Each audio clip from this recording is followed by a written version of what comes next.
দ্বিজেন্দ্রলাল রায়। নন্দলাল।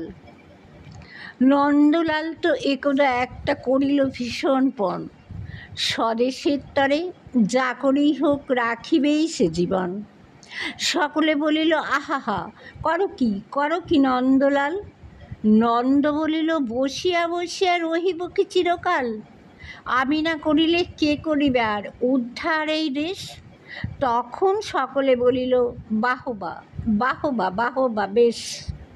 নন্দর ভাই কলেরায় মরে, দেখিবে তাহারে কেবা?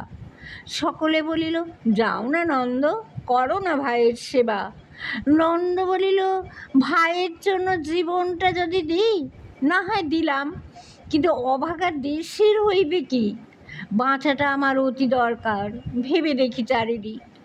তখন সকলে বলিল হ্যাঁ হ্যাঁ হ্যাঁ, তা বটে ঠিক।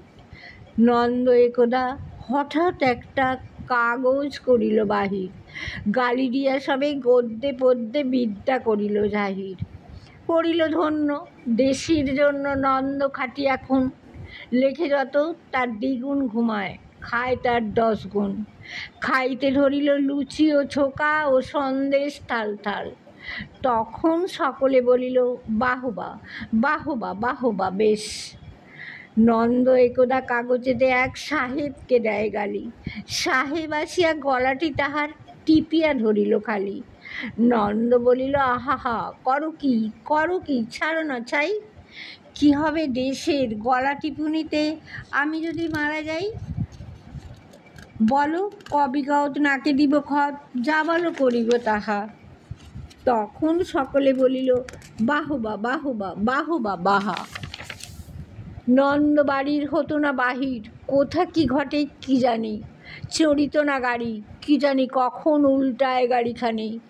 নৌকা ভীষণ ডুবিছে ভীষণ, রেলে কলিশন হয়, হাঁটিতে সর্প কুকুর আর গাড়ি চাপা পড়া ভয়।